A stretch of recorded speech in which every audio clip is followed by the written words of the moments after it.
Charisma Quotient. I'm your host, Kim Seltzer, a dating and makeover expert, where I will help you build confidence, make connections, and find love from the outside in.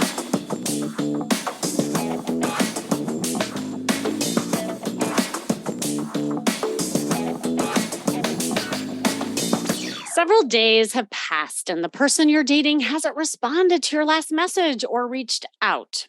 So you got this sinking feeling that something isn't right, but you're confused because you thought the two of you had such a great connection. You had an amazing time, and maybe this was even like your second date. And then you start analyzing to death in your head the story, the situation, and you run it over and over and over again, like what could have happened. So you secretly hope, though, that perhaps their phone was stolen or was run over by a car. Oh, something must have happened to them. But then when you don't hear from them, you throw in the towel and say to yourself, I am so done. Where are all these good men or women, depending on who's listening right now? And are there any quality people left who are actually emotionally stable and available? Does this sound familiar? Unfortunately, this is too common. It's not that I'm a mind reader. Obviously, I just stated out loud something that I hear over and over again from clients or people that I even talk to. And when someone you have feelings for disappears or pulls away unexpectedly or just not emotionally available, you may personalize it and you assume, "Ugh, there must have been something that I did that was wrong." Or conversely, you blame them, right? Oh, they're all unavailable. They're all narcissists. They're all blah, blah, blah. But energy, I promise you, energy is better spent on exploring your own role in repetitive dating patterns, since sometimes you may be unintentionally engaging in dating behaviors that push others away. I always say you can't blame other people, you can't change other people. All you can do is look at you to change the result. But what if you feel at a loss because none of your dating behaviors explain why you keep getting ghosted or whatever's happening to you? So there is another possibility that is typically overlooked in such situations. If you consciously want a lasting relationship but keep getting a different result, you may be subconsciously drawn to unavailable partners. So, in the end, I always ask people, or maybe you listening, are you emotionally available? Now, you might think you are, but sometimes when you've been hurt or you have a hard time letting people know how you feel, there is a guard that goes up, and it might be subconscious. And your tendency may be to focus too much on the other person versus sharing more about yourself. So the first step in changing any dating pattern is getting to the root from which the issue stems. And without knowing the reasons why you keep attracting unavailable partners, it will be difficult to attract the right one. So there's a couple reasons why this thing might be happening. And I'm just going to say three of them out loud, but obviously there's layers to this, right? And the first, and this is just putting my therapist hat on for a second, the role models maybe that you had growing up for a romantic relationship in childhood mirror your relationship patterns, right? So what you saw, you're just kind of mirroring what you experienced. And one of the reasons people are drawn to emotionally unavailable partners is due to the role models they had for romantic relationships in childhood. The second reason may be that one or more of your caregivers growing up was also unavailable. And so, if one parent or both were absent from your life or emotionally unavailable, it's not uncommon to be drawn to the same type of person repeatedly because guess what? It feels familiar. Good, bad, or indifferent. It's like, oh, I know this. This is familiar. And the third is that some part of you, and this is what I was alluding to before, is unavailable. You're unavailable. And this one can be a tough realization that you may feel tempted to deny. It's like, no, no, no, I'm available. I'm totally open. But consider that another reason you may be drawn to emotionally unavailable partners because there's some part of you that's also not available. So, with all of that, I have a woman on the line who is experiencing such frustration with finding quality and emotionally available men. And I wanted to bring her on to try to help her crack the code of this dynamic and empower her with some dating tools so that she can attract something different this time around. Karen, are you there? Hi, Kimmy. Yes, I am. Thanks for Huh. having me on your show. Oh my gosh, thanks for coming on. Like we only had one conversation before, but like I connected with you immediately. And I know there were some things that you shared before that I just think so many people have felt before. But maybe just like start out telling a little bit about you and your backstory and your dating experiences. Sure. So, my name's Karen. I'm 54 years old. I've been divorced for 7 years, and my divorce was a result of a cheating situation. Wasn't me. Um, and ever since then, I've been dating. I've had a couple long-term relationships, I guess. I mean, I consider anything over 2 years kind of long. Yeah. In these days, yeah. um, the first one I think was kind of a rebound situation. Um, and then tried to date. eh, my last one lasted about 2.5 years. He was totally emotionally unavailable for several reasons, and there were things that broke us up that I feel should not have. Um, and I just find it really difficult at this age to find someone who one is emotionally available, one who is actually like a decent human being. Mm, Because part of my other challenge is some of the folks that seem to either swipe right, and then you get to know them, you're like, okay, they don't have a job, they don't have a car, yeah. that kind of thing. So it's it's been a challenge, and I Yeah. would like to get married again someday or have a very long-term partner for the rest of my life, and it's just not working in my favor at this point. So Yeah. Yeah. No, and it is different dating now than, back when you were in your 20s and whatnot. Did you, and I can't remember actually when you and I were talking, did you have much dating experience before marriage? So I married my high school sweetheart Mm.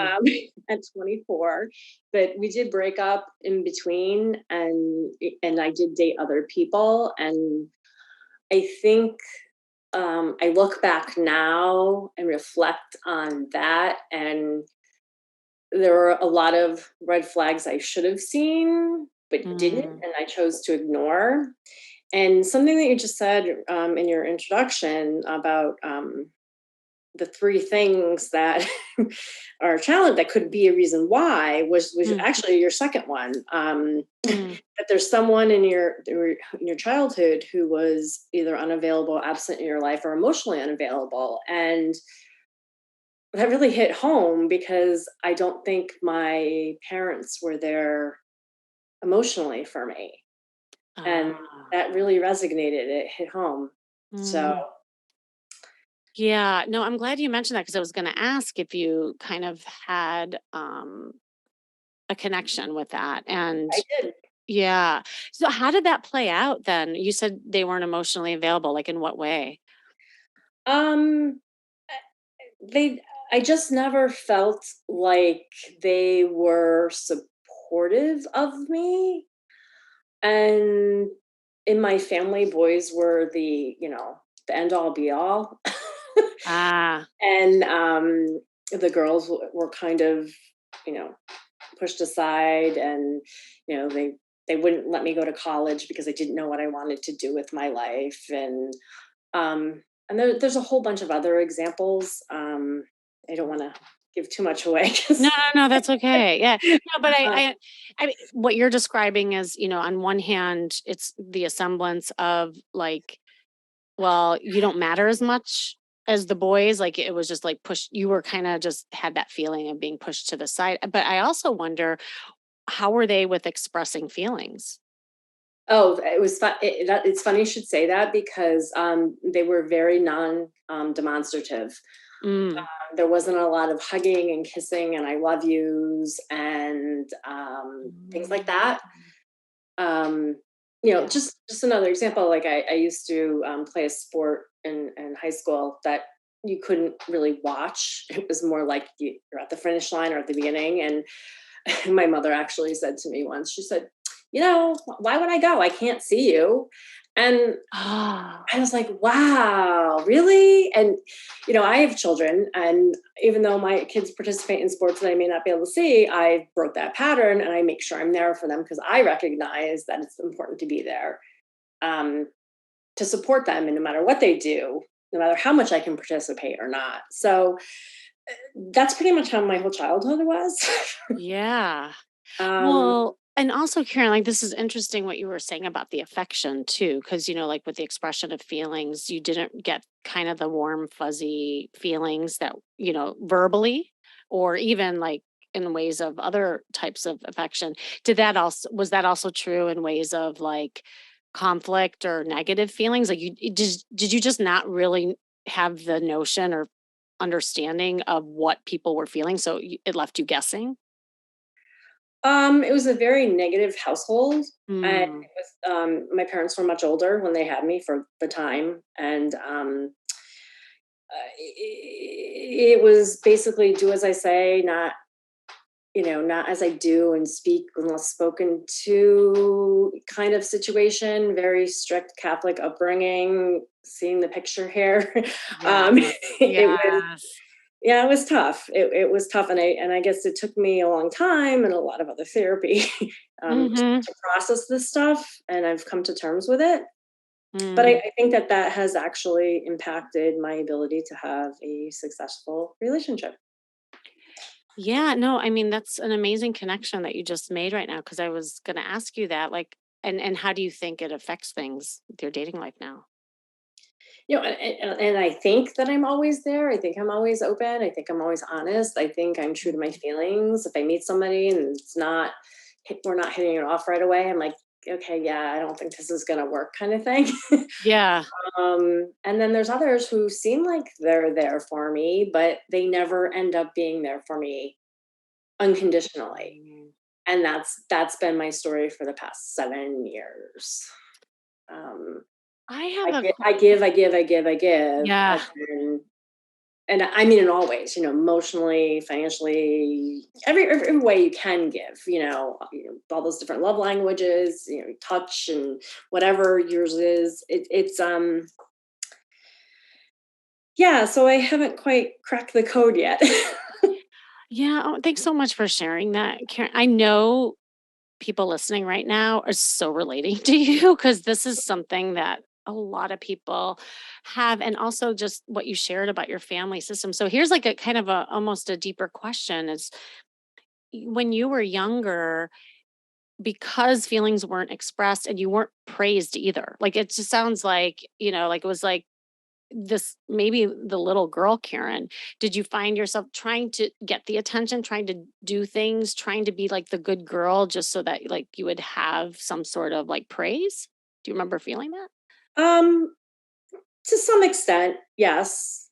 To some Mhm. extent, um, it was. It, I don't even know how to answer that, but yeah, to some extent, I would say.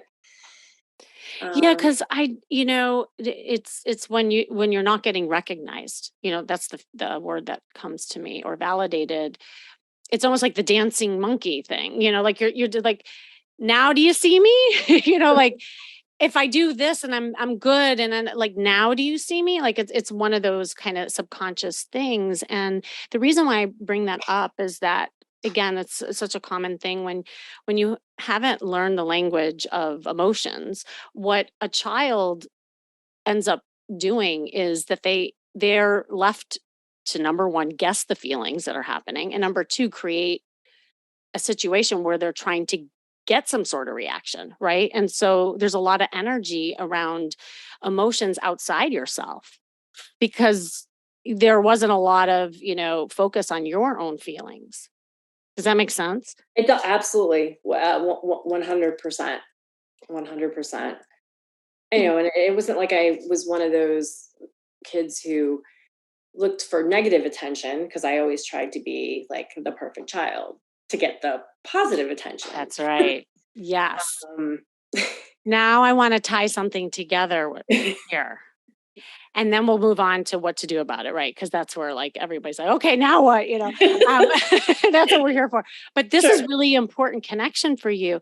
Do you see the connection of that dynamic as a child of, and now am I good enough? And now do you see me? And here can I give this much to you to what you're doing with men? Yeah, oh, for sure. Absolutely. Absolutely.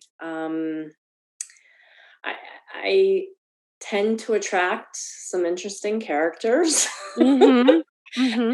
And I don't know how they know that based on like my dating profile because it's actually pretty comical and Uh-huh. But even like on your first date, like, do you like try to think about, do you put a lot of emphasis on them and showing them a good time and you're really nice and you're, like it's almost like again a little bit of the dancing monkey? um so and it depends, right? Because there's a Yeah, lot of different personalities and I've been on a lot of first dates. And right. there's just so I try to ask questions about that person. That's right. And I try to get them talking about themselves so that they can start talking about, asking me questions about me. And, sometimes there's just guys that they just don't even know how to have a conversation. And then there's other ones where, boy, they actually listen. And, I actually did go on a date last week, twice, and Yay! again last night. Uh-huh. And this man actually listened to me and he asked me Wow. questions about me and it was actually refreshing and the timing of all this is just so funny. It's ironic actually. um but most times when first it's getting the date right because Mm-hmm. the gentleman that I've gone out a couple times with was like, I don't understand why you're single. He goes, I don't get it. He goes, "And I'm sure you have men knocking down your door." I'm like, no, not really. Mm-hmm. Mm-hmm. He goes, are you serious? And I said, yeah, it's not like I'm getting, 150 swipes a day. I'm lucky if I get 3 a week, and they end up being people who don't have a job, don't have a car, you name it kind of thing. So it, Yeah. it's I interesting. have okay, I have like such a simple question, but it might not be a simple answer. Okay. Um, when you look in the mirror, Karen, like, do you see an amazing queen, sexy kitten, like awesomeness? I think I'm pretty awesome, but On a scale of 1 to 10, 10 being like, I am the most amazing woman, to one is like, hell no, can't even look at myself. Like, where are you at? oh no, I don't think I'm unattractive. I don't think I'm an ogre. I'm not a Cindy Crawford. I'm But I'm not just talking looks. Hear yeah, me just out. It's the outer and the inner in that's the the inner, reflection. Mhm. probably a 7, maybe an 8. I would say. I want to get you to the point where you see a 10 and you're almost there, right? And so, because here's the thing is like, and I tell my clients this all the time, like, I want everyone dating like a queen or a king, meaning they're sitting on their throne and that these people have to dance circles around you to earn you because you have so much to give, like you said, like you give, and I just have this feeling that you're giving almost too much away and not letting the men earn you enough, because that's where you're like the value part comes in for yourself, is that that you might feel subconsciously that you have to give in order to get. And that makes perfect sense. And it's so funny that you should say that because I think that's what I have been doing. Mhm. And the gentleman that I went out with 3 times this week and talk all the time on the phone. It, Aw. it's he. I went into this like I'm pretty awesome. Mhm. If he doesn't like me, it is what it is. It's his loss. And it was funny. He actually said to me, when he asked me, you must have men walking, knocking down your door. I said, well, no, not really. And how did he answer? How did he goes, well, you know what? That's their loss because you're pretty Yes. amazing. And so I was like, wow, that made me feel like on cloud nine. I was like, wow, no one's ever said that to me before. Okay, wait a second. Oh my God, this is so good, Karen, because this is like a moment, right? Right here on the charisma quotient. Like this is the chance for you to practice stating your feelings, because here's the thing, like the more you learn about expressing your feelings as things like that happen, the more you're allowing someone in and really feeling you. Like this is like even just the words you use. So when he said that, what did you say? Uh, Do you I remember?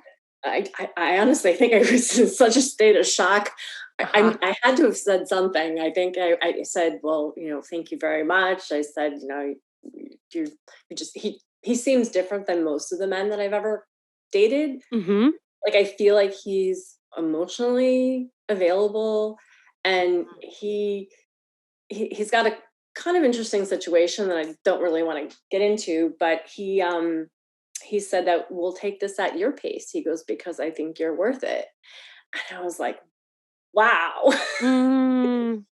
Okay, right. So, like, this is an opportunity to also like practice really like the vulnerability piece of acceptance of that, And so, because part of you is not going to believe it, right? And Oh, right. and Oh, you're right. Because in the back of my mind, I'm like, yeah, man. you're like, when's the ball going to drop? How long is That's this going to exactly. last? Right? I know, but I can hear the I can hear the inner gremlins coming out. And so here's the thing. When he said that to you, what feeling did you have? It made me feel like I was the most important person in the world and so valued. And I don't know, I was on top of the world. I was on cloud nine. Okay, so here's like and this is like a small example of like if you keep dialing this in, how powerful it is. So your answer, there was not one feeling word. I just want to like and when you listen to the podcast back to yourself, like you'll hear it. Okay. You described the stuff that's going on in your head, like the behaviors, like I'm on cloud 9, Right. right? When you're on cloud 9, what feeling is that? Actually felt like euphoria, actually. Yeah. Okay, now we're getting somewhere. Euphoric. Did you feel excited? Did I you was excited. feel I felt beautiful. I felt valued. I all right, felt now we're talking. wanted. Yes. Okay. Um, yeah. That is so much more powerful right now, what you're saying, because now, as the receiver, and if you said this to him, now he feels how you feel. This is where you have an opportunity to kind of crack the code, honestly. Mm, And it's so different than like, a guy saying to you, well, you deserve this or whatever he said to you, and you saying, oh, thank you. But what if you said, wow, can I just tell you that when you said that to me just now, I felt so excited and honored. Like I've never had that happen before. Thank you. I do. I think I did say it. Never. No one's ever said that to me before, and I did thank him for saying it. But I didn't tell him, to your point, how good it made me feel. Bingo. So That's it. And it's not your fault because no one taught you that, right? Like in your family system, feelings weren't in your vocabulary. So it's just like learning a new language. That's all it is, honestly. mhm, It's, and that's when people talk about emotional intelligence and all that. for When you sure. find the right words, I mean, words are so powerful, but also how you take things in. And the more you let people know how you feel in time, in those very beginning stages, especially, the more someone's going to feel you and feel closer to you and will be emotionally available to you because now you are to them. And it makes total sense. But I forgot what I was gonna say, but No, it's totally cool. No, and if you remember, you'll come back to it. But yeah, the reason why I say that is, in the beginning stages too, like a lot of times people are like, oh, well, I don't want to like be too mushy or TMI or, and you don't have to be, but it's choosing little opportunities like this where you could just like, ooh, like, I liked when you said that. It could even be as simple as that, or I loved when you said that. Like, that really got me. Even something like that would 'cause be like that juicy kind of feeling, rather than thank you. yeah, that's a great point because when you first meet somebody and you go out and there's always that awkwardness and you don't know how Yeah. far to and first there has to be a connection too, right? So I think after the first date and then I saw him the second time, I was like, and that's when he actually said that. uh, it's kind of scary because is it too soon? Mm, Do you want to seem pushy? Do you want to seem like, you don't want to seem desperate, which, I'm not. It's yes. and that's where my conflict comes in, I guess, Yeah. with Yeah. how much you tell about your feelings. And, it was funny because we actually went out last night and I was pretty open with how I was feeling. Mhm. And he was too. So This is really good, I'm excited for you, and your question is a really good one, and I think a lot of people it's like, how do you regulate it? How do you pace it out in ways of, like, allowing people in? And especially when you've been hurt before, the guard goes up and that fear factor kicks in, and then it gets hard for people to feel you because like, you're guarding yourself. So it's just like dance, right, right, that goes what on. the Yeah. fight, flight, or freeze, or Yeah, it is, exactly. and Exactly.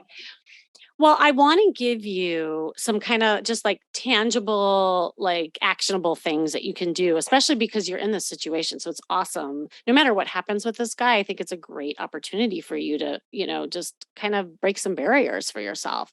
Um, and it relates to your question too.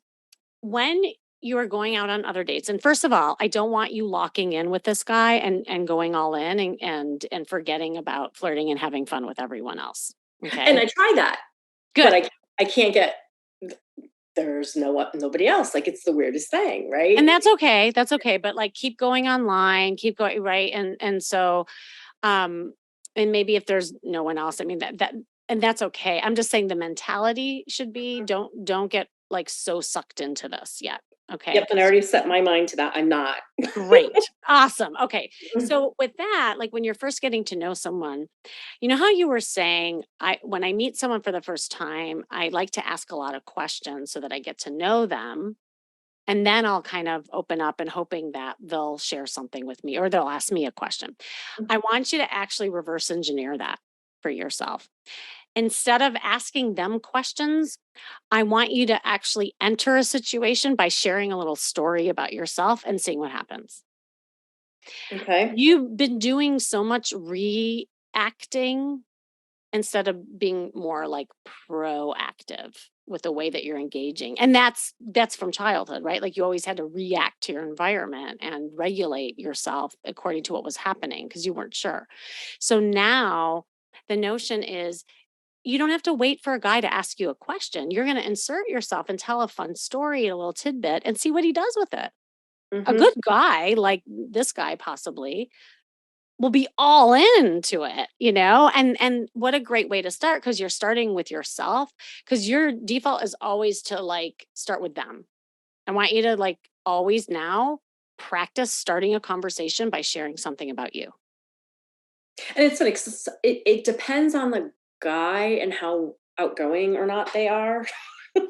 Don't 'Cause but don't depend on that. That's what I'm okay, saying. Don't regulate that, like, just for the purposes of, like, homework almost. yep, I understood. just right, like, I just want you going into and it could just be like you're sitting down, you're getting to know someone, and you're like, "Oh my god, I have to tell you the funniest story that just happened to me." And you just kinda enter it with this kind of fun tidbit about you and keeping it light rather than going into, "So tell me about this and tell me about that." And to like, I Mhm. want it to be light and I want it to be something that's fun about you. Okay. And then see what the guy does, because to your point, like, it's yin and yang, right? It's not, you're only 50% of the equation. I mean, the guys have their stuff too.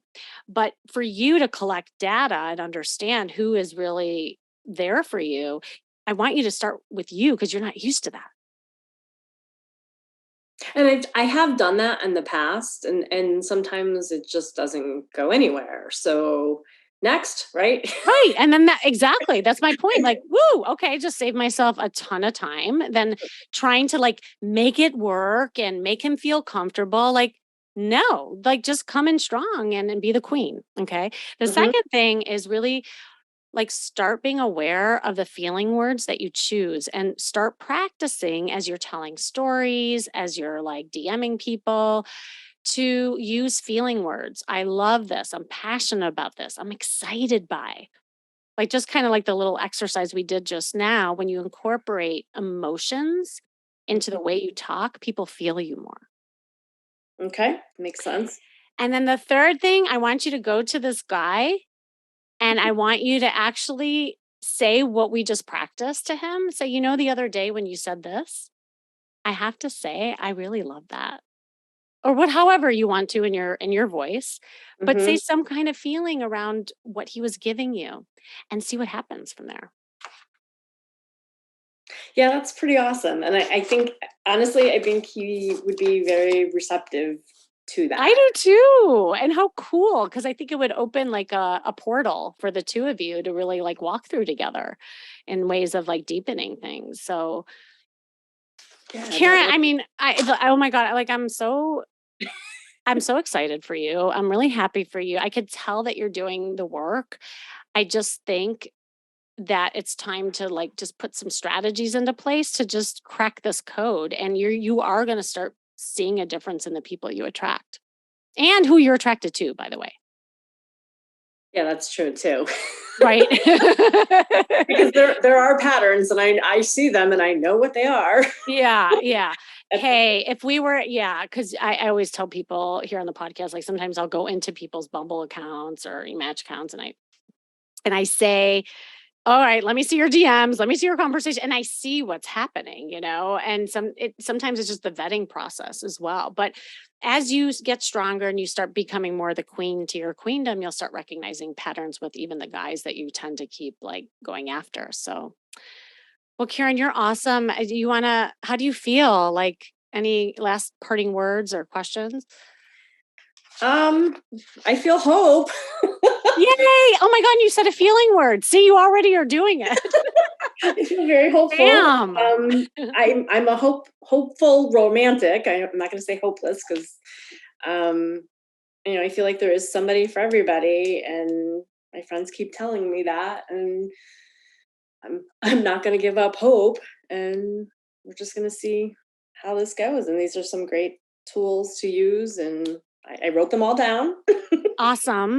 And I'm going to follow up with you to see if you did your homework as I always do. And I love that. And I love the positive mindset too, because it's so normal to feel really frustrated and negative, when you've had a string of these kind of bad experiences. And the more you can empower yourself by, just staying positive and having that abundance mindset like you do, that's only going to help you combat some of this negativity. So you're on your way.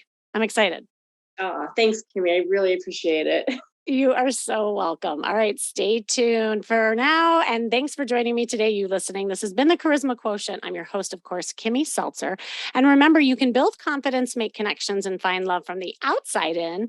And if you want to know more, make sure you go to my site, as always, kimmyseltzer.com.